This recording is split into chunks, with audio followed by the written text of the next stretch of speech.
আমাদের শুনেলেন এই ভারতবর্ষে সাইবার অ্যাটাক হচ্ছে। আপনি ফোন করলে দেখবেন, ফোন কলে এখন দিচ্ছে, আপনি সাইবার সুরক্ষায় থাকুন। কোনো ফোন কল কিংবা কোনো অ্যাপস দিলে আপনি লোড করবেন না, অ্যাপসের ভেতরে ঢুকবেন না। আমাদের দেশে কয়েকটা বিদেশের কোম্পানির নামে অ্যাপস চলছে, আমার কাছে আমি আপলোড করেছি। একটা অ্যাপসের নাম হচ্ছে ভিএম, কি নাম বললাম? ভিএম, যেটা আমার এলাকায় বর্ধমানে আমার গলসি থানায় অ্যাটাক করেছে। কি সিস্টেম? এই ভিএম কোম্পানিটা, এটা কিন্তু ভারতের নয়, ফ্রান্সের একটা কোম্পানি। তার মল আছে, কাপড়ের মল, কাপড়ের ব্যবসা।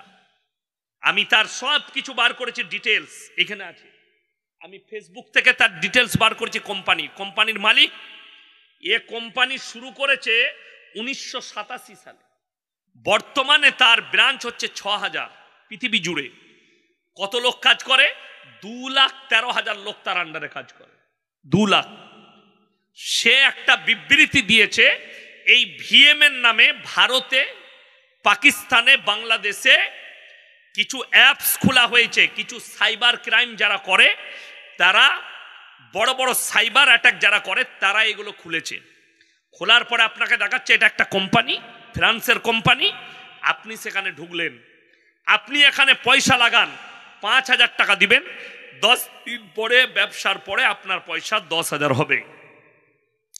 আবার এইরকম ধরনের অনেকগুলো অ্যাপস আর অনেকগুলো কোম্পানি আপনাদের এখানে আছে না নাই? আসসালামু আলাইকুম হুজুর।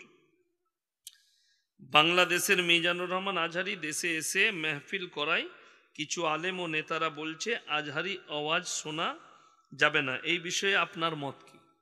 আজহারি তো আমার দেশে বায়ান করতে আসেনি, ঠিক কিনা কথা বলে? তো কে কি বলছে দেখো না। গাছের ডালে যদি ভালো কথা লেখা থাকে সেটা গ্রহণ করো, কেউ যদি ভুল বলে সেটাকে তিরস্কার করে দাও। কেউ যদি ইসলাম বিরোধী কথা বলে, আপনাকে লক্ষ্য করতে হবে তিনি ইসলাম বিরোধী কথা বলছেন কিনা, আল্লাহ বিরোধী কথা বলছেন কিনা, রসুল বিরোধী কথা বলছেন কিনা। যদি না বলে থাকে, শোনা কেন যাবে না? তাহলে যে বলছে আর কথা শোনা যাবে না, নিশ্চয় তারও কথা শোনা যাবে না। এটাও বিচার করতে হবে, যে ব্যক্তিটা বলছে সে কেমন, যে ব্যক্তিটা বলছে তার আখলাক কেমন, এটা ভাবতে হবে। ওই জন্যে বক্তব্য জারি হোক, শুনবেন। কি বলছে দেখো না, লক্ষ্য করো কি বলছে, কে বলছে দেখো না। গাছের ডালে যদি একটা ভালো কথা লেখা থাকে সেটা গ্রহণ করো, খারাপ কথা লাগলে অ্যাভয়েড করে দাও। কথাটা বুঝতে পারেননি? গাছের ডালে লেখা আছে মদ পান করলে ক্ষতি হবে, আর এক জায়গায় লেখা আছে মদ খেলে লাভ। কোনটা নেবেন আপনি? ক্ষতি হবে, ওইটা গ্রহণ করব। কেন? আল্লাহ হারাম করেছে আমাদের জন্য। লটারির টিকিট কাটা হারাম, আর এক জায়গায় লেখা আছে হালাল। আপনি কোনটা গ্রহণ করবেন? হারামটা। ইসলাম বলেছে হারাম, আমি ওটা গ্রহণ করব। ওই জন্যে যে ব্যক্তিটা বলছে তার বক্তব্যটা দেখুন। ওই জন্যে প্রত্যেকটা ভাইকে বলছি, বেঈমান কাফেরের আখলাক নিয়ে আসবেন না। আজ থেকে সবাই রসুলের আখলাকে চলবো। জোরে বলুন ইনশাআল্লাহ। আপনার বাড়িতে দেখুন কত দুঃখ লাগে। এই আমার কাছে যে মোবাইলটা আছে, এটার দাম 16,800। যাদের কাছে যতগুলো মোবাইল আছে, ইমানদারির সঙ্গে বলুন তো, 15,000 20,000 করে দাম, ঠিক কিনা? আর আজকের যুগে একটা খেটে খাওয়া মানুষ, তার কাছেও একটা 20,000-এর মোবাইল আছে, ঠিক বললাম না ভুল বললাম? তার বাড়িতেও একটা মোবাইল আছে। অবাক লাগে, ধার দেনা করে, গ্রুপ লোন নিয়ে, বন্ধন লোন নিয়ে মোবাইল কিনেছে 20,000 টাকা দিয়ে, কিন্তু হারামখোর 500 টাকা দিয়ে একটা কোরআন শরীফ বাড়িতে কিনে রাখতে পারেনি। নিজের মেয়েকে মোবাইল কিনে দিয়েছে জিনা করার জন্যে, অথচ একটা নামাজ শিক্ষা বই দেয়নি যে তুমি নামাজটা শিক্ষা অর্জন করে নামাজটা পড়ো। কত দুঃখ লাগে। আজকে আমাদের সমাজ কতটা পাল্টিয়েছে। কোনো যুবক যদি দাড়ি রাখে, 5 ওয়াক্ত নামাজ পড়ে, আমি কালকে বলেছি আমাদের সমাজে, তার যদি বিয়ে ঠিক হয়, মেয়েরা বলে ছেলেটা নরমাল পাগল, ঠিক কিনা? দাড়ি রেখেছে, নামাজ পড়ছে। ওদিকে কিরকম ছেলে লাগবে? গুটকাখোর, বিড়িখোর, গাঁজাখোর, মেলায় ঘুরবে, মাথার চুলটা শুয়োরের মাথার মতো কেটেছে বলে ওই রকম ছেলে স্মার্ট। ঠিক বললাম না ভুল বললাম? অথচ নামাজি ছেলেকে বলছে পাগল। আমি একজন বললে যে হুজুর আমার মেয়ের জন্য একটা ছেলে দেখবেন। আমি তার মেয়েকে জিজ্ঞেস করলাম, এই তুমি মলি সাহেবকে বিয়ে করবে? আমার অনেক ছাত্র আছে। না, মলি সাহেবকে বিয়ে করবো না। আমি, গাঁজাখোরকে করবি? মাতালকে? কত দুঃখ যারা নামাজি দিকে অ্যাভয়েড করে।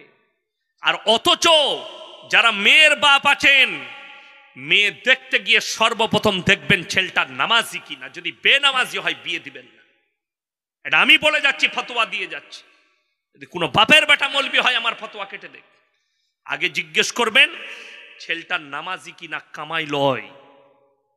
ছেলেটার মধ্যে নামাজ যদি থাকে, মুখে দাড়ি যদি থাকে, সবজি ভাত খাওয়ালেও আপনার মেয়ের উপরে অত্যাচার করবেন। কথাটা বুঝতে পারেননি? আপনার কাছে পৌঁছাইবে না। আজকে বড় কষ্ট লাগে, আমাদের সমাজের লোক একটা দাড়িওয়ালা ছেলেকে বিয়ে দিবেন। কেউ যদি বলে আমি না 1 টাকা পণ নেবো না, বিনা পয়সায় বিয়ে করব, তখন মেয়ের বাপ কি বলছে জানেন? ছেলেটার কোনো দোষ আছে নাকি বল দেখিনি। ঠিক বললাম না ভুল বললাম? টাকা না নিলে বলছে দোষ আছে, টাকা নিলে বলছে পণ নিচ্ছে। তা ছেলের বাপ কোন দিকে যাবে? কথাটা বুঝতে পারেন? বড় দুঃখের বিষয়। আমি তো 17 বৎসর বিয়ে খাওয়া ছেড়ে দিয়েছি, বিয়ে ঘর যাওয়া, আত্মীয়র বিয়েতেও যাই না। কারণ কি? সব হারাম কাজ। খালি নিকাহ পড়ানো ছাড়া সবগুলোই অ-ইসলামিক কালচার, যেগুলো ইসলামের মধ্যে নাই। আমি একটা আমার ছাত্রর বিয়ে পড়িয়েছিলাম। আমি তাকে বললাম মসজিদের ভেতরে নিকাহ হলে আমি পড়াবো। তারা বললে মসজিদের ভেতরেই পড়াবেন। আমি গেলাম, জোহরের নামাজ পড়ে 2টো নসিহত করলাম, মসজিদের ভেতরে নিকাহ। এরপরে 2-4 জন যারাই গিয়েছিলাম, খানা খেয়ে এলাম, বাড়ি পালিয়ে। তুমি তোমার বউকে নিয়ে পালিয়ে এসো। আর আমাদের দেশে ওরে বাবরে, গোটা গরু করে দেশের লোককে খানা খাওয়াচ্ছে, কিন্তু টাকাটা কার? মেয়ের বাপের। মানে পাঁঠা বিক্রি করে ওই টাকাই খাওয়াচ্ছে। পাঁঠা বুঝেন না? ওর বেটাটাই তো পাঁঠা, ওই জন্যই তো পাঁঠা বিক্রি করে টাকা নিয়েছে, দিয়ে লোককে খাওয়াচ্ছে। আর যদি মরদ জন্ম দিত, দিয়ে বিয়ে দিত, 1 টাকা নাই। আপনারা কি মনে করছেন আমাদের দেশের লোক কত শয়তান জানেন? কত নেমো হারাম। হারামখোর নামাজের সুন্নত গুলো পড়ে না, কিন্তু বিয়ের সময় বলছে অলিমা খাওয়া সুন্নত, খাওয়ানো। আর তুই খাওয়াবি না মানে? ঠিক কিনা কথা বলেন? বিয়ের সময় বলছে অলিমা খাওয়া, এটা সুন্নত। ওই সুন্নতটা ছেড়ে গেলে গুনাহ হবে। আর হারামখোর নামাজের একটা সুন্নত পড়ে, এইটা দুঃখে। 5 ওয়াক্ত নামাজ ফরজ, নামাজ পড়বে না, কিন্তু বিয়ের দিন থেকে সময় হারাম করবে যে অলিমা তো করতেই হবে, এটা সুন্নত। আর হারাম করে 1 ওয়াক্তের নামাজ পড়ে। তুমি বলছো আমি মুসলমান, তুমি বলছো আমি মুমিন। এইটার কারণ হচ্ছে দ্বীনি শিক্ষা না থাকা, আলেমদের সংস্পর্শে না আসা, উলামাদের সংস্পর্শে না আসা। বেঈমান কাফেররা তো এটাই সুযোগ পেয়েছে যে এদের কাছে এমন ভাবে ঢুকিয়ে দাও যেমন সম্প্রীতি। আরে আমরা মৌলবীরা শিখাবো সম্প্রীতি কাকে বলে? যদি বলেন, যেমন আমাদের দেশে এখন বোর্ড লাগছে, কখন? যখন পুজো পার্বণ হয় অমুসলিম ভাইদের, তখন গেট হয়। গেট হয় না? হয় না? বাজারে বাজারে দেখি গেট হয়। গেটে কি লেখা থাকে জানেন? সম্প্রীতি বাজাই রাখুন, তাই না? দিয়ে নেতারা বায়ান করছে স্টেজে, দাদা ধর্ম যার যার, উৎসব সবার। কত ভালো কথা, এটা তো খুব দামি কথা। ধর্ম যার যার, উৎসব সবার। তাহলে এটা যদি সত্য হয়, তাহলে কুরবানির সময় বলবো ওদিকে ডাক, গরুর ঠ্যাংটা ধরবি আই। কথা বুঝতে পারেননি? আচ্ছা, এটা আমাদের পরব না? পরব নয়। তখন থানায় ডাকা হয় ইমাম দিকে। আপনাদের এলাকায় ডাকা নাই? চাপড়া থানায় ডাকে। ইমাম দিকে কি বলে? ইমাম সাহেবরা বার্তা দেয় যে আপনারা গিয়ে ঈদগায় বলবেন, মসজিদে বলবেন, জুম্মায়, যে ভাই তোমরা যখন পশুগুলো জবাই করবে, কেন ইসলাম কেউ কি কষ্ট দিতে শিখায়নি? নবীজি বললেন তোমরা মুমিন ততক্ষণ হতে পারবে না যতক্ষণ পর্যন্ত তোমার কাছ থেকে তোমার প্রতিবেশী সুরক্ষিত নয়। তাকে সুরক্ষা দেন, আপনি মুমিন হবেন। এটা আপনার দায়িত্ব, নৈতিক দায়িত্ব। এটা রাসূল বলেছেন। অর্থাৎ তুমি লুকিয়ে করবে, মানা গেল। সম্প্রীতি শুনে নাও। রাসূল সাল্লাল্লাহু আলাইহি সাল্লাম শিখিয়েছেন সম্প্রীতি। নবীজি বললেন, তোমরা দেখো না তোমার বাড়ির পাশে কে বসবাস করছে, সে দলিত হোক, হিন্দু হোক, আদিবাসী হোক, যে ধর্মেরই হোক, ক্ষুধার্ত হলে খাবার দাও, বস্ত্রহীন হলে বস্ত্র দাও, বিপদে পড়লে পাশে দাঁড়াও। তার মানে এটা নয় যে তার অনুষ্ঠান হবে, যে অনুষ্ঠানটা শিরকের অনুষ্ঠান, আর সেইখানে আপনি যোগদান করবেন। আল্লাহর কাছে পৃথিবীতে যতগুলো পাপ আছে সব থেকে নিকৃষ্ট পাপ হচ্ছে শিরকের পাপ। আল্লাহ ব্যতীত অপরকে রব হিসাবে মানা, আল্লাহ ব্যতীত অপরকে মেনে নেওয়া। আমাদের দেশের অনেক লোক যুক্তি দেয়, হুজুর আমরা তো আর পুজো পাঠ করতে যাই না, একটু মেলা দেখতে যাই আর ওই একটু ঘুরতে যাই। উদাহরণ দিই, এই গ্রামে ধরে নেন ডাকাতি হচ্ছে রাতের বেলায়। একজন প্রস্রাব করতে উঠেছে, সে গাছের নিচে প্রস্রাব করতে দেখে আল্লাহ এর ঘরে ডাকাতি হচ্ছে। ও চুপচাপ বসে দেখলে কিভাবে লুটছে, সব বন্দুক ঠেকিয়ে মালপত্র লুটে গাড়িতে লোড করে পালিয়ে গেল। পুলিশ চলে এলো চাপড়া থানার, এসে বললে এই গোটা গ্রাম জেগে গেছে, কে কে দেখেছো বলো। সে বললে স্যার আমি প্রথম থেকে শেষ পর্যন্ত দেখেছি। কাকে বেশি মারবে? কথা বলে না, তাকে কালানি দিবে না দিবে না, এই মালটাকে মার, চোর বেরিয়ে যাবে। আপনি যদি বলেন আমি মজা দেখতে গিয়েছিলাম, ইসলামে 1 নম্বর মেলা হারাম, মেলা হারাম। 2 নম্বর, যদি কোথাও শিরকের কাজ হয়, আল্লাহ বিরোধী রসুল বিরোধী কাজ হয়, হয় তুমি হাতের দ্বারা রুখে দাও, তা না হলে জবানের দ্বারা রুখে দাও, তা না হলে সেই জায়গা থেকে তুমি ঘৃণা করে সরে এসো। আজকে আপনি জানেন ভারতবর্ষে যতগুলো দামি দামি মাজার আছে, এইগুলোতে অনেক অমুসলিম ভাইরাও যায় না? আমি তো জানতাম না, খবরে দেখলাম আমাদের দেশের প্রধানমন্ত্রীজি শ্রী দামোদর নরেন্দ্র দাস মোদী, তিনি প্রতি বৎসর একটা করে চাদর পাঠায়। কোথায়? আজমিরে খাজা বাবার মাজারে। এটা আমার নামে দিবে আশীর্বাদ লিবার জন্য। কেন? কারণ দুটো। নাম্বার 1, মাটির মূর্তি তৈরি করে আমরা উপাসনা করি, সেটা তিনাদের ধর্ম, অবশ্যই করবেন তিনারা, অভিযোগ নাই আমার। কিন্তু আল্লাহর কাছে এটা শিরকের কাজ, মারাত্মক। 2 নম্বর, এরা কবরে গিয়ে মাটির একটা মানুষ মারা গেছে, সে শুয়ে আছে, সেখানে সিজদা করে। মানে দুটোর মধ্যে পার্থক্য না, এটা মাটির, ওটা মানুষ।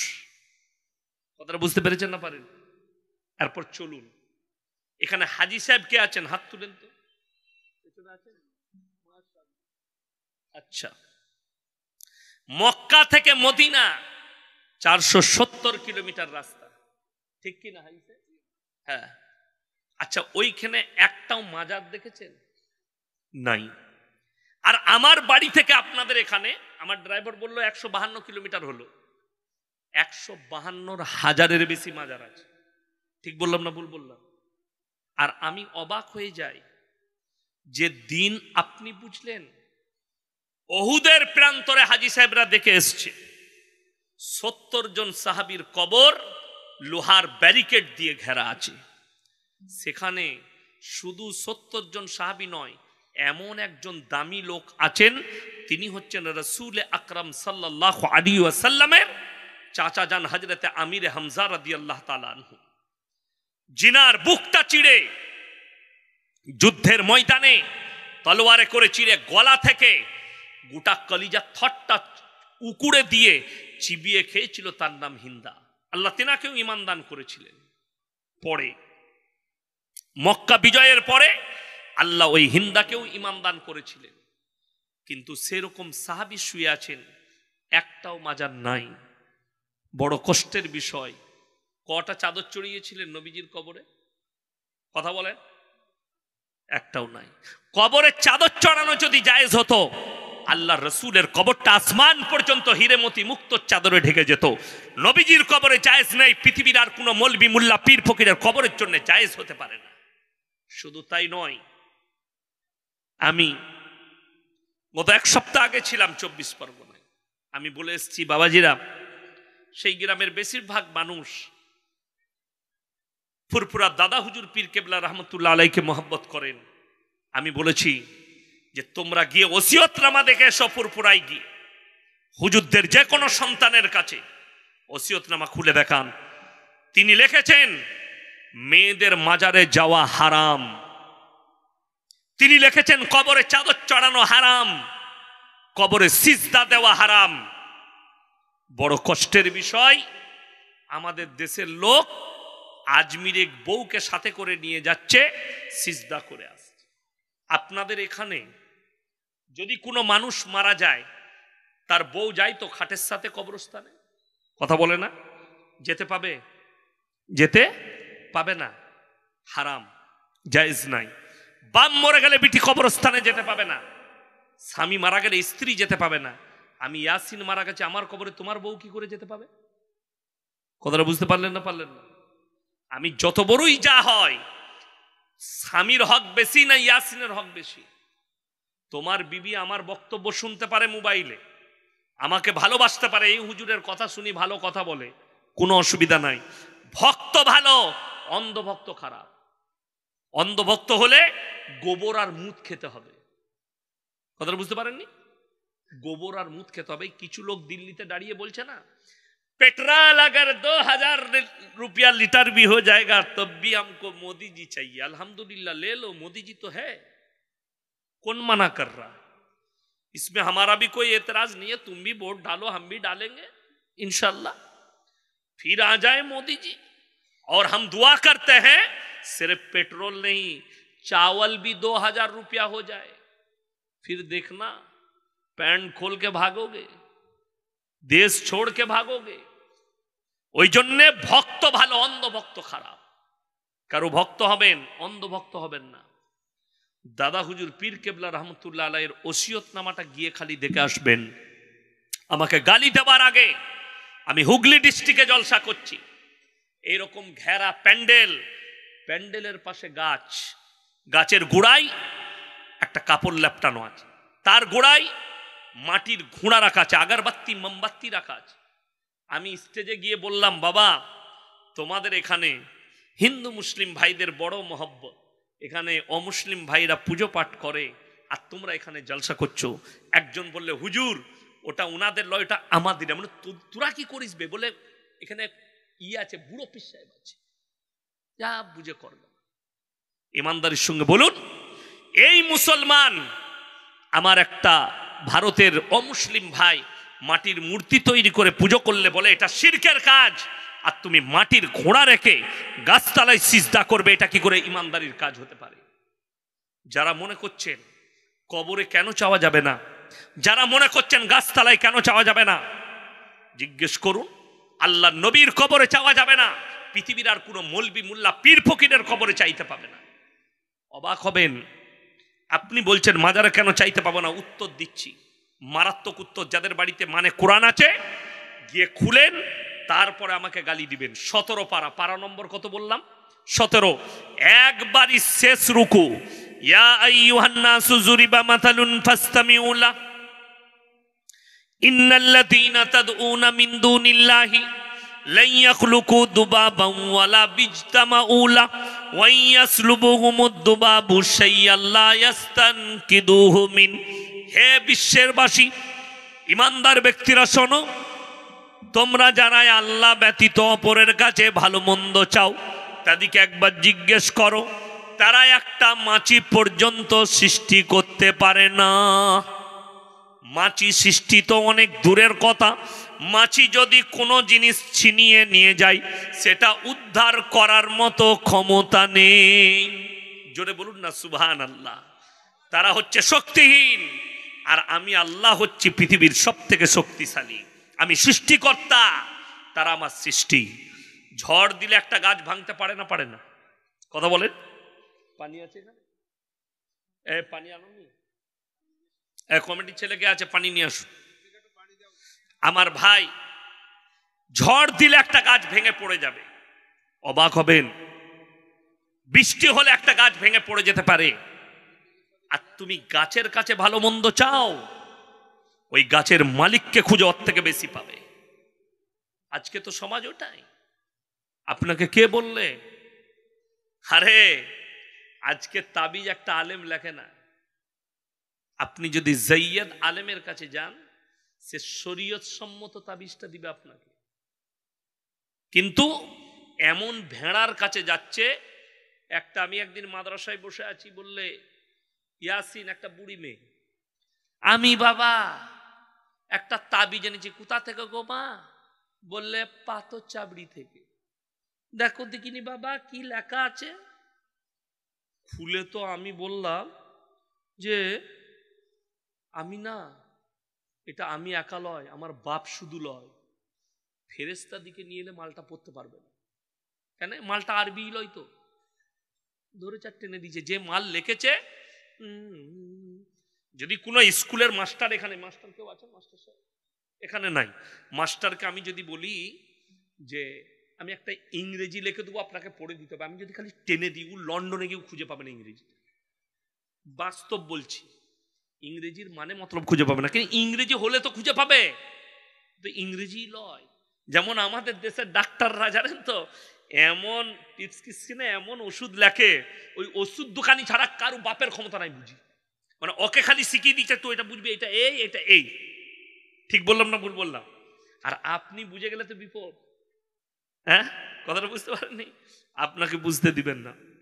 এই রকমই কিছু তাবিজওয়ালা আছে, ও আর তাবিজ আপনি ধরতে পারবেন না। আর সব থেকে আশ্চর্যের বিষয়, আপনি আমাদের দেশের লোক এত বোকা, আমাদিকে এসে শুনেন, সব থেকে কম বেতন আমাদের সমাজে কার? কথা বলে না? ইমামের। ইমামের বেতন সব থেকে কম। আর একটা লোক প্রত্যেক দিন 10,000 টাকা রোজগার করে, 20,000। সে এসে বলছে জুম্মার দিনে, হুজুর আমার ব্যবসা না বেশ ভালো, বরকত যাচ্ছে না, একটা তাবিজ বরকতের দেন দিন। তোর রোজ 10,000 ইনকাম, আর হুজুরের সারা মাসে গিয়ে 6,000। তো হুজুরের তাবিজে যদি বরকত হবে, এরকম বুকা লোক কেউ আছে পৃথিবীতে? লোককে বড় লোক করবে, নিজে গরিব হবে। আমার তাবিজে যদি তোর বরকত হয়, তা আমি আগে বড় লোক হব। এইটাকে বুঝাবে আপনাকে। হ্যাঁ, বরকত। আপনি নামাজি হন, যারা ব্যবসায়ী আছেন বলে দিই, দোকান থাকলে প্রত্যেক দিন সকালে দোকানে সূরা ইয়াসিনের তেলাওয়াত করুন, দোয়ায়ে ইউনুসটা পড়ুন 100 বার করে, ব্যবসায় বরকত হবে।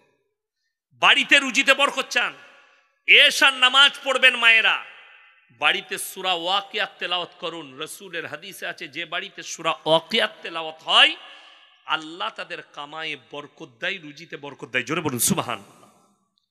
কিন্তু আমাদের দেশের এত দুঃখ, মায়েরা বছরে একবার কোরআন খুলে, কখন? রমজান মাসে। কখন বললাম? খালি রমজান মাসে। আচ্ছা, কেউ যদি সারা বছরে, এই আলেমরা জানবেন, যেনারা আলেম উলামা আছে, তিনারা কাঁসার জিনিস জানেন তো, পিতল আর কাঁসা জানেন না? কাঁসা পিতল। আচ্ছা, সেটা ব্যবহার করলে চকচক করে না, ভরে রাখলে চকচক করে? ব্যবহার করলে চকচক করে, ভরে লাগলে জং পড়ে, ঠিক কি না? কথা বলেন। কোরআন এমন এক মুকাদ্দাস কিতাব, আপনি যখন পড়তে থাকবেন চকচক করবে। দেখবেন অনেক সাধারণ লোক, অনেক হাজি সাহেব ব্যক্তি, অনেক নামাজি ব্যক্তি এত কোরআন পড়েছে, তাদের অনেক সূরা মুখস্থ হয়েছে, ঠিক কিনা? ফজরের পরে প্রত্যেক দিন সূরা ইয়াসিন হতো। আমি যখন হাফেজ পড়ি গুজরাটে, তো সূরা ইয়াসিনের সবকটা আমি একদিকে শুনিয়েছি, একদিনে। কেন? মুখস্থ হয়ে গেছে, পড়তে পড়তে প্রত্যেক দিন ফজরের পরে পড়তে হতো। ওই পড়তে পড়তে এক সপ্তাহে মুখস্থ। সূরা ওয়াকিয়া এসার পরে মাদ্রাসায় পড়তে পড়তে মুখস্থ হয়ে গেছে, যখন শুনিয়েছি। সূরা ওয়াকিয়া একদিনে, সূরা রহমান একদিনে। এগুলো আর সময় নিতে হয়নি, কারণ আগে থেকেই মুখস্থ হয়ে আছে। তো কেন? পড়া হয়েছে। আর সারা বছর কোরআন পড়ে না, খালি রমজান মাসে খালা কোরআন খুলেছে, দিয়ার খিকা খুঁজে পাচ্ছে না।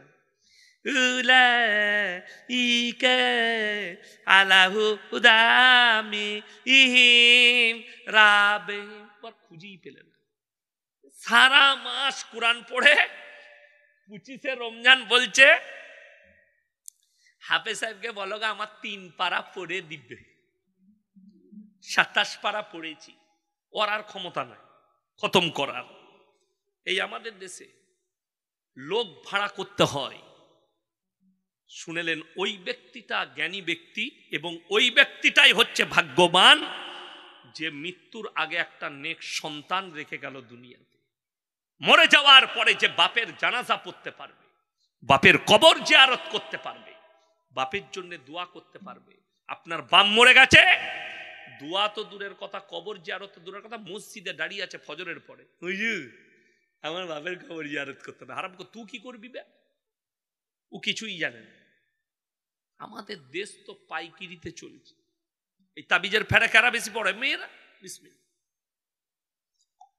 আলহামদুলিল্লাহ। মায়েরা বেশি। ছেলে হচ্ছে না বলে হুজুর খুঁজে বেড়া। বুঝলেন? আমার মোবাইলে আছে মনে হয়, এখনই দেখলাম, নাম করবো না আমি জায়গাটা, কিন্তু মারাত্মক বিষয়। দেখুন, আমার মোবাইলে লোড করলাম, দেখবেন কি লেখা আছে, তার নাম করব না। জিন, পেত, আত্মা বা দেউল চালিয়ে 24 ঘন্টায় বশীকরণ। মুসলিম তান্ত্রিক জ্যোতিষী 100% গ্যারান্টি দিয়ে বশীকরণ, বিচ্ছেদ, সমকামী বশীকরণ, শত্রু দমন, বান চালান, ব্যবসা ও যে কোনো জটিল সমস্যার সমাধান করেন। আর যে দিয়েছে পোস্টারটা সে হারাম করে 3000 টাকা বেতন পায়। বাস্তব কথা বলছি। খালার 3000 আর মসজিদের 3000, কত হলো? 6000। এর কাছে যে বরকতের, ওই ব্যবসার বরকতের তাবিজ দিতে যাবে, সে ইনকাম করে 10,000। দোষটা কার? যে দিচ্ছে তার। ছেলে হচ্ছে না, কি বুঝলেন? আমাকে এসে বলছে হুজুর একটা তাবিজ দেন, আর অনেক হারাম করা আছে, বলছে আমার তাবিজে বেটা ছেলে হয়। একটা দামি মৌলবি কখনো বলবে না, কথাটা বুঝতে পারেননি? আর খোঁজ নিয়ে দেখুন, সে হারাম করে একটা বেটা নাই। আচ্ছা, তাবিজে যদি বেটা ছেলে হয়, পঞ্চায়েতগুলো কাদের দখলে হতো? কলারটা কেন সরালাম? আমাদের মৌলবিদের। ইসলামে 4টা বিয়ে করা যায় আছে না নাই? কথা বলেন। 4টা বিয়ে করা যায়। 4টা বিয়ে করতাম, বছরে একটা করে ছেলে, 4 10 কত? 10 বছরে 40। লাঠির জোর কার? আমার। পঞ্চায়েত কার? আমার। কথাটা বুঝতে পারেননি? যার জোর তার মুলুক। বড় কষ্ট লাগে। আমি ইয়াসিন তাবিজ লিখতে জানি, তাবিজ আছে আমাদের কাছে, অথচ আমার 2টো বিটি। কি বুঝলেন এখান থেকে? যারা বলছে আমার তাবিজে ছেলে হয়, সে হারামখোরের কানটা মুচুড়ে তাকে একবার কোরআনের আয়াতটা খুলে দেখাবেন। সূরায়ে আল ইমরান। কোন সূরা বললাম? সূরায়ে আল ইমরান। ওয়াল্লাযী ইউসাউবিরুকুম ফিল আরহামি কাইফা ইয়াশা লা ইলাহা ইল্লা হুয়াল আজিজুল হাকীম। হে আমার নবী, পৃথিবীর মানুষকে বলে দাও, মায়ের গর্ভে বাচ্চা দান করি আমি আল্লাহ, আমার ইচ্ছা মতো আকৃতি দিই, আমি কারো পরামর্শে কাজ করি না। চলে বলুন সুবহানাল্লাহ। আল্লাহ কারো পরামর্শে কাজ করেন। আর আমাদের সমাজের লোক ফেরে পড়ে কি করে? আপনি যদি রাতের বেলায় বাস স্ট্যান্ডে নামেন আর যদি হেঁটে হেঁটে আসেন খালি রাস্তায়, দেখবেন পায়ে চপ্পলে মনে মনে হয় আরো কেউ হেঁটে আসছে পেছনে। মনে হয় না? হয় না? মনে হয় না? মনে হয়। এরপর যার একটু দুর্বল আছে শরীর, সকালবেলায় হুজুরের কাছে হাঁটছে, পেছনে মনে হচ্ছিল কে আসছে। যদি সেরকম মাল হয়, ওরে বাবরে, তোমাকে তো জেনের 6টা মেরেছে। ভাই, জেনের গায়ে আয়না আছে যে 6টা মারলে বাস তোমার এরপর শুরু। এইটাই তো দুঃখ। মায়েরা বুঝে না, গিয়ে বলে হুজুর আমার স্বামীকে একটা বশ করার তাবিজ দাও। বুদ্ধি নেই, যাই না অনেক মেয়েরা, আমার স্বামী যেন আমার কথা শুনে চলে, আমার শাশুড়িকে বশ করার তাবিজ দাও। খেপি, তাবিজে যদি শাশুড়ি বশ হতো, স্বামী বশ হতো, আমি ইয়াসিন আগে মোদিজিকে বশ করতাম। তাবিজ মার আর মোদিজি আমার। কথাটা বুঝতে পারেননি? আমি যা বলবো তাই শুনবে। খেপিরা বুঝে না, কি বুঝলেন? দুঃখটা কোথায় বলে দিই। আমরা পুরুষ মানুষ তো সকালবেলায় ব্যবসায়ী যাই। আপনার এই গোগড়ার একজন মানুষ সকালবেলায় উঠে চাপড়ায় সবজি বেচতে গেছে। প্রথম দিনে ফুলকপি 5 টাকা, আলু 4 টাকা, সিম 10 টাকা, সবজির একদম বাজার নাই, দিয়ে বেশ বাড়িতে মন মারা হয়ে এসছে। খালা এখন বললে, কই গো 100 টাকা দাও। চুপ কর খেপি, জ্বলিয়ে দিলি তোরা টাকা টাকা করে। তখন খালা মনে মনে ভাবছে, আমার উপরে এত বেজার কেন? বিকাল বেলায় চলে গেছে হুজুরের কাছে, তোমার খালু আমাকে একদম ভালোবাসে না, তাবিজ দাও। হুজুর তাবিজ লিখে দিলে কি করব বা? বলে খালুর বালিশের তলায় ভরে দেবে।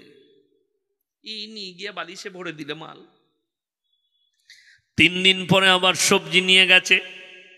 ফুলকপি 50 টাকা, বাঁধাকপি 70 টাকা, সিম 130 টাকা, পালং শাক 150 টাকা, ধনে পাতা 300 টাকা। একদম বাজার যা ইচ্ছা তাই, পকেট ফুল। ঘরে এসে বললে, খেপিয়ালে 500 টাকা রাখ। খালা মনে মনে ভাবছে, এমন তাবিজ ভরেছি খালু একদম সুজা। কিন্তু জানে না আজকে বাজার ভালো বলে তোকে দিয়েছে, আবার যেদিনে খারাপ হবে আবার মার খাবি। কথাটা বুঝতে পারেননি? এইভাবে বাজার আমাদের চলছে, নাউজুবিল্লাহ। হাজারো লোক এইভাবে, এই যেমন আমাদের যুবকদের জন্যে আর যুবতীদের জন্যে এই প্রেম এসছে বলে কিছু হুজুরের বাজার চলছে ভণ্ডদের। কি বুঝলেন?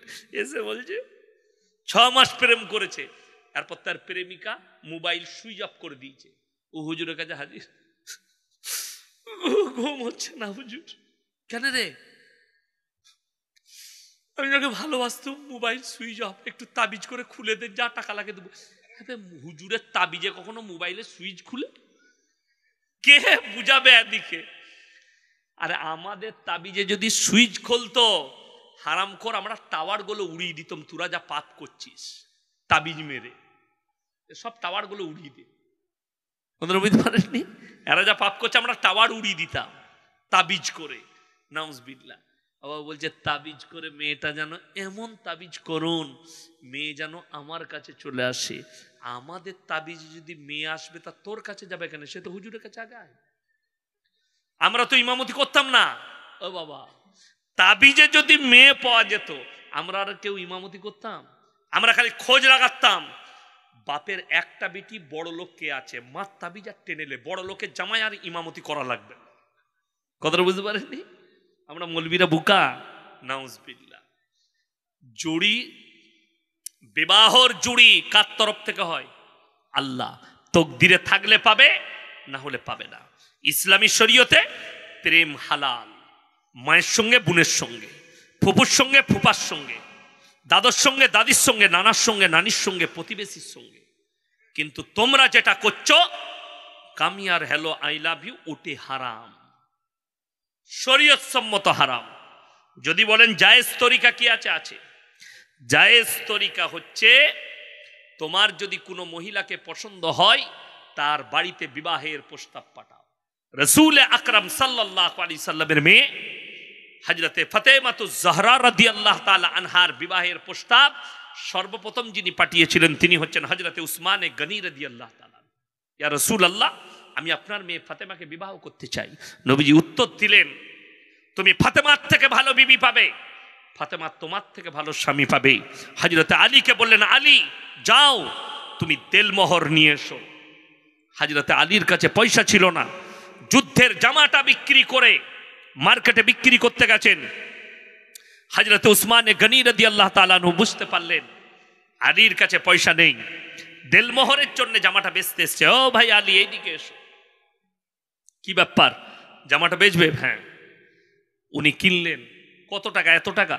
লাও পয়সা, চড়ে যাও। তিনি কিছু দূর গেলেন আর ডাকলেন, এ ভাই আলী এইদিকে এসো। বলে, তোমার জামা বিক্রি হয়েছে? হ্যাঁ। আপনি কিনেছেন? পয়সা পেয়েছো? জি। বলে, আমি এই জামাটা তোমাকে হাদিয়া দিচ্ছি। হাদিয়া দেওয়া নেওয়া দুটোই সুন্নত। কথাটা বুঝতে পেরেছেন না পারেননি? অনেক বড় লোক আছে, তার ঘরে, আপনার ঘরে একজন কর্মচারী কাজ করে, সে আপনাকে সকালবেলায় তার বাড়ি থেকে 2টো ডিম এনে দিল, যে দাদা এই ডিমটা আমার মুরগি পেড়েছে, আপনার জন্য এনেছি। অনেক বড় লোক আছে, নাক সিটকায়, হেই তুই গরিব মানুষ আনলি কেন, যা। ভুল কথা। কেউ যদি হাদিয়া দেয় আপনি গ্রহণ করবেন, এটা রাসূলের সুন্নত, ঘৃণা করবেন না। হাদিয়া দিতে পারেন, হাদিয়া নিতে পারেন। সুন্নত এটা। হযরতে আলী রাদিয়াল্লাহু তাআলা আনহু গ্রহণ করলেন, আর হযরতে উসমানে গনি বললেন, হে আলী, আজকে আমি ভাগ্যবান। বলে কেন? বলে আমার এই টাকা রাসূল আকরাম সাল্লাল্লাহু আলাইহি সাল্লামের মেয়ের বিয়েতে মহারানা হিসাবে কাজে লাগবে। জোরে বলুন সুবহানাল্লাহ। কত খুশি। আমাদের দেশের লোকের একটা চরিত্র খারাপ, সেটা কি?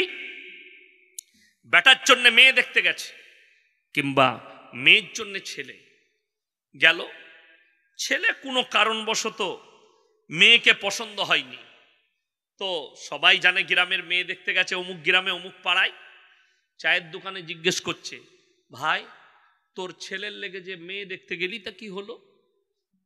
নোংরা মেয়ে বে, ভালো লয়, সালাদের চরিত্র খারাপ, অথচ এগুলো কিছুই নয়। এ হচ্ছে একদম নির্বোধ এবং পাপের কথা। আপনি বলবেন, উত্তর দিবেন, ভাই তকদিরে ছিল না, হয়নি, পছন্দ অপছন্দর ব্যাপার আছে, তো তকদিরে নাই বলে হলো না, বাস এইটা হচ্ছে আপনার ইমানদারের ভাষা। কারণ নামে বদনাম অপবাদ দিবেন। আজকে আমাদের সমাজ এইটাই। একটা বিয়েতে গানের অনুষ্ঠান হচ্ছে, 5,000 10,000 টাকা দিয়ে ডিজে বাজাচ্ছে, অথচ একটা ইমামকে 1,000 টাকা বিয়ে পড়ানো দিতে এদের বুকে বাজে। এই সমাজের ক্ষতি হবে না, তা কার ক্ষতি হবে? বিয়েতে রং খেলা হচ্ছে। আমাদের বর্ধমানে এখন নতুন সিস্টেম উঠেছে আশীর্বাদী। আপনাদের এখানে হয়? হয় না? হয় আশীর্বাদী, হারাম ইসলামী শরীয়ত। আশীর্বাদী আবার কি? বিয়ের দিন ঠিক হলো, জিজ্ঞেস করুন আপনার বিয়েতে আশীর্বাদী হয়েছিল? হয়নি, কিচ্ছু না। একজনা গিয়ে দিন ঠিক করে চলে এলো। আমার বিয়ে তো আমার আব্বাজি বলে, আমার ঘরে এসো। আমার নিজের ফুপুর মেয়ের সাথে বিয়ে হয়েছে, আমার আব্বাজি দিন ঠিক করলে, যাও অমুক দিনে বিয়ে, চল যাও। কিচ্ছু নাই, লগন ফগন কিচ্ছু নাই। মালগুলো দুটো শাড়ি চুড়িদারের পিস নিয়ে গেল, পরে আমার গাড়ির ভেতরে বসে চলে এলো।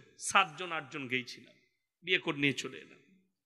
বড় কষ্টের বিষয়, আমাদের দেশে লগ্ন ধরা হচ্ছে, রং খেলা হচ্ছে। আর রং খেলছে কার সঙ্গে? ভাসুরের সঙ্গে, দেওরের সঙ্গে, নন্দায়ের সঙ্গে। সেলোজ গায়ে হাত লাগিয়ে রং লাগাচ্ছে, গালে রং লাগাচ্ছে। এরা মনে করছে দারুণ কাজ করছে, জিনা করার পাপ হচ্ছে।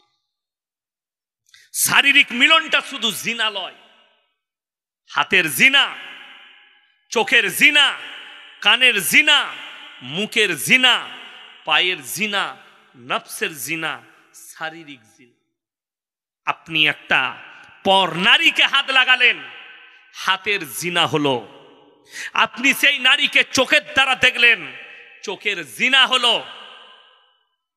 যদি বলেন নন্দায়ের সঙ্গে ভাসুর কি আর কি মারতে পাবে না, হারাম, হারাম।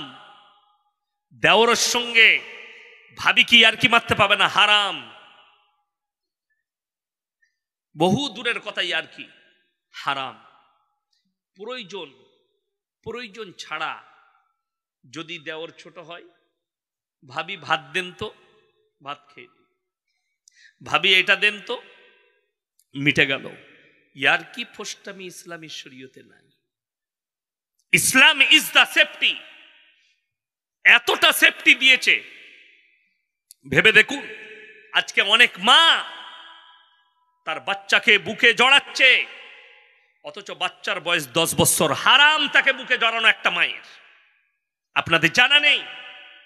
একটা বাপ তার 12 বছরের মেয়েকে বুকে জড়ানো হারাম। আপনি তাকে আদর করতে পাবেন, মাথায় হাত বুলাতে পাবেন, বুকে বুক লাগিয়ে জড়াতে পাবেন না, শরীয়তে হারাম। কেন? ইসলাম ইজ দ্য সেফটি। একটা মেয়ে 7 বছর বয়স হলে তার বাপের কাছ থেকে বিছানা আলাদা করে দাও, এটা ইসলাম বলছে, শরীয়ত বলছে। একটা বাচ্চা ছেলে 7 বছর বয়স পেরিয়ে গেলে মায়ের কাছ থেকে বিছানা আলাদা করে দাও, এটা ইসলাম বলছে। তার একটা প্রুফ দিই। 5 বছর আগে লন্ডনের আদালতে একটা কেস হাজির হয়েছিল। বাপ আর বিটি বলছে আমরা একে অপরকে বিবাহ করব। জোরে বলুন নাউজুবিল্লাহ। যদিও তারা খ্রিস্টান। জজ বলল, কেন তোমরা কিভাবে এই জায়গায় পৌঁছালে? বলে আমার স্ত্রী মারা যায়, আমরা বাপ আর বিটি একটা বিছানায় শুতে থাকি, কখন যে আমরা শারীরিক সম্পর্কে জড়িয়ে গেছি আমরা নিজেরাই বুঝতে পারিনি। জোরে বলুন নাউজুবিল্লাহ। আমরা একে অপরকে বিবাহ করতে চাই। ইসলাম ইজ দ্য সেফটি। 7 বছর বয়স হলে মেয়ের বিছানা আলাদা করে দাও বাপের কাছ থেকে। একটা বাচ্চা যদি 10 বছর 12 বছর হয়ে যায়, মায়ের ইজাজত নাই তাকে বুকে জড়ানো। কেন? 9 বছর বয়স পার হলে ইসলাম বলছে, সায়েন্স বলছে বালিগান করিবা, বালিগ হব। 10 বছর বয়স হলে বালিগ হয়ে যায়। 11 বছর যখনই পেরুলো, 12 বছরে পা দিবে, ছেলে এবং মেয়ে বাচ্চা ধারণ করার ক্ষমতা নিয়ে চলে আসে। আর আজকে বহু মেয়ে আবেগে ভালোবাসায় তার 12 বছর 14 বছরের ছেলেকে বুকে টেনে নিয়ে শুচ্ছে। এর থেকে বড় হারাম কাজ আর কিছু না। এটা কেন জানে না? তার কাছে দ্বীনই নাই, দ্বীনি শিক্ষা নাই। তার বাড়িতে একটা তারবিয়তের বই নেই, বড় আলেমের লেখা বই নেই যে আপনি জানতে পারবেন। দোয়া করবেন, আমি খুব তাড়াতাড়ি আপনাদের কাছে একটা তারবিয়তের বই নিয়ে আসবো, যাতে কওমের কাজে লাগে। শয়তানরা কিভাবে আপনার মাথায় চেপে বসেছে, বেঈমান কাফেররা। আমি খুব তাড়াতাড়ি আপনাদের কাছে একটা বই উপহার দেব। খুব অল্প সময়ে আপনারা আমার জন্য খালি দোয়া রাখবেন, বলুন ইনশাল্লাহ। এই কওমকে ধ্বংস করার জন্য বেঈমান কাফেরদের আখলাকটাই একমাত্র কামিয়াব। আমরা কামিয়াব হতে পারিনি। আজকে মোবাইল আসার পরে বহু মুসলিমদের মেয়ে টিকটক করছে, ভিডিও করছে। আপনার মেয়ে আপনার সামনে ড্যান্স করছে, তার ভিডিওটা আপনি ফেসবুকে আপলোড করছেন। আপনি হচ্ছেন দাইয়ুস পুরুষ, আর দাইয়ুস জান্নাতে প্রবেশ করবে না, জাহান্নামে যাবে।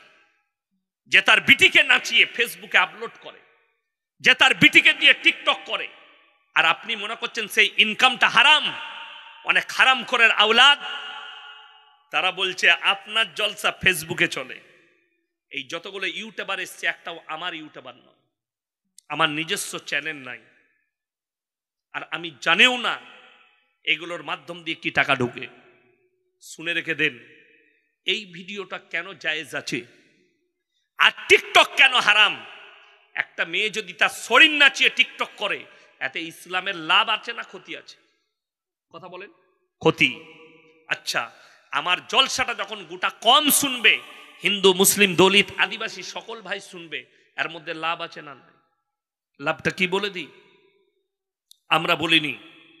সরকারের সমীক্ষা বলছে, মিডিয়াদের সমীক্ষা বলছে, 2015 থেকে 2020 ভেতরে, এই 5টা বছরের ভেতরে ভারতবর্ষে 13 লাখ অন্যান্য ধর্মের মানুষ ইসলাম কবুল করেছে। জোরে বলুন সুবহানাল্লাহ। আমি একটা ঘটনা শোনাই। আমার দক্ষিণ 24 পরগনা এক জায়গায় জলসা ছিল গত বছর। তো হঠাৎ জলসার 3 দিন আগে আমার কাছে একটা ফোন এলো, হুজুর ওই এলাকায় আমার বাড়ি, আমি অনেক দিন থেকে আপনাকে ফলো করি, 5 বছর থেকে আপনার জলসা শুনি, সুযোগ হয়নি। আমি দেখলাম আপনার পোস্টার টাঙানো আছে, আপনি আসছেন। আমি একজন অমুসলিম পরিবারের ছেলে, আমি আপনার জলসা শুনে ইসলামও কবুল করেছি। জোরে বলুন না সুবহানাল্লাহ। প্রতিনিয়ত আপনার জলসা শুনি। আমি রমজান মাসে রোজাও রাখি, 5 ওয়াক্তের নামাজও পড়ি। আমি বলি আলহামদুলিল্লাহ, আপনার সঙ্গে দেখা করব, আসো দেখা করবে। সে আমার সঙ্গে দেখা করলো। আমি তখন খানা খাচ্ছি বসে, একজন মোল্লা সাহেবের বাড়িতে আমার দাওয়াত, খানা খাচ্ছি। আমি বললাম ডেকে নিয়ে আসো। আমার দস্তরখানে বস করালাম। মাছ ছিল, সবজি ছিল, মাংস ছিল, অনেক কিছু ছিল, মুরগির মাংস ছিল। আমি বললাম তুমি তোমার পছন্দ মতো খাও। সে বললে হুজুর আমি সব খাই। খাও, তুমি নিজের হাতে তুলে খাও। সে গরুর মাংসও খেলো, মুরগিও খেলো, মাছও খেলো। খাওয়ার মধ্যেখানে সে বললো একটু জল চাই।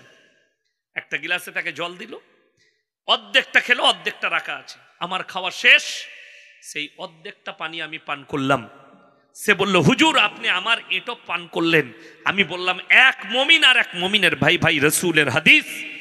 এবং সেই মুমিন যদি পবিত্র খাবার খায়, কোনো হারাম বস্তু যদি না খায়, তার এটোটাও জায়েজ আছে একটা মুমিনের জন্যে। সে কি বলল জানেন? যে আজকে আমার ইসলাম ধর্ম কবুল করা সার্থক হয়েছে। আপনাদের মতো আলেমের আখলাক যদি এত ভালো হয়, রাসূল আকরাম সাল্লাল্লাহু আলাইহি সাল্লামের আখলাক কত উঁচু ছিল। জোরে বলুন সুবহানাল্লাহ। দেখুন আমার বক্তব্য শুনে কি লাভ হলো? সেই ছেলেটা ইসলাম কবুল করেছে। আমি তো মনে করি আমার সারা জিন্দেগি দাওয়াত দেওয়ার পরে একটা লোক যদি নামাজি হয়, আল্লাহ এটারই বদলে আমাকে জান্নাত দিবে।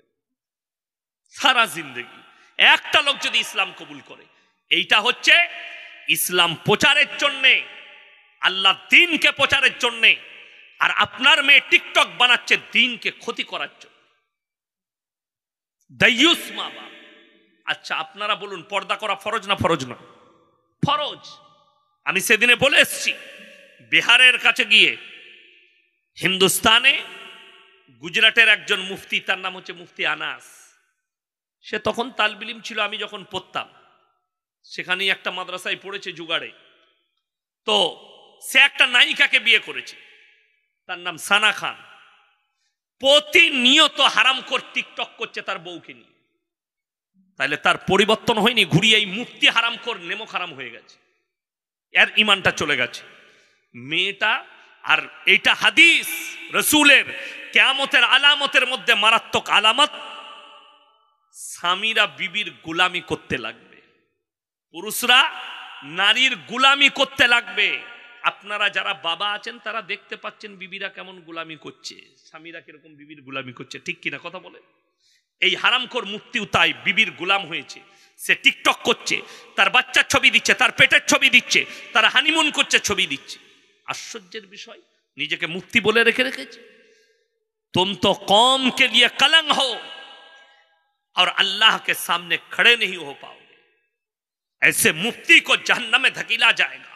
ये कुरान है, इन्नल्लज़ीना यक्तुमूना मा अंज़लल्लाहु मिनल किताब वयश्तरूना बिही थमनन कलीला उलाइका मा याकुलूना फी बुतूनिहिम इल्ला अन्नार वला युकल्लिमुहुमुल्लाहु यौमल कियामति वला युज़क्कीहिम वलाहुम आज़ाबुन अलीम।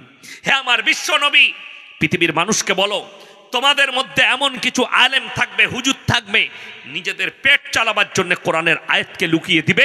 আমি আল্লাহ রাব্বুল আলামিন তারা নিজেদের পেটেতে আগুন ছাড়া আর কিছু ভরে না।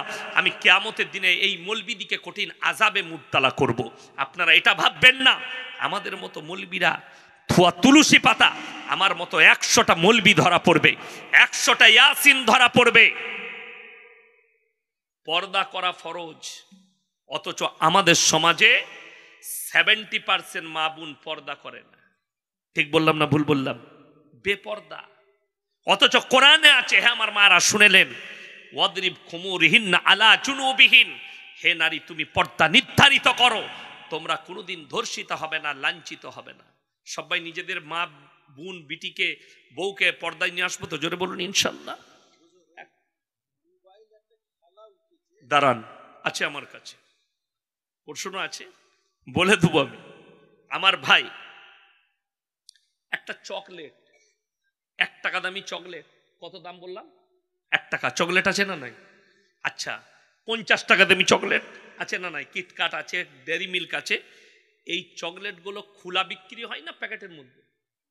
প্যাকেট।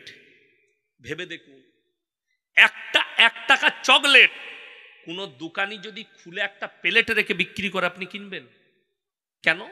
ধুলো পড়েছে, ইজ্জত নষ্ট হয়ে গেছে, মাছি বসেছে। সামান্য 1 টাকা চকলেট খুলে বিক্রি করলে যদি তার ইজ্জত নষ্ট হয়, আপনার বিটির, আপনার বিবির আল্লাহ কতটা ইজ্জত দিয়েছে, তাকে যদি খুলে রাস্তায় বার করেন তার কতটা ইজ্জত যেতে পারে একটু হিসেব করেছে? তুমি চকলেটের ইজ্জত বুঝলে, একটা দাম একটা মাত্র ফল কলা কেউ যদি ছিলে বিক্রি করে, আপনি আর সেটা কিনবেন না, তার ইজ্জত নষ্ট হয়েছে। হে মা, একটা কলা যদি ছিলে বিক্রি করা হয়, একটা মহিলাই কিনবে না, বলবে এটাই মাছি বসেছে।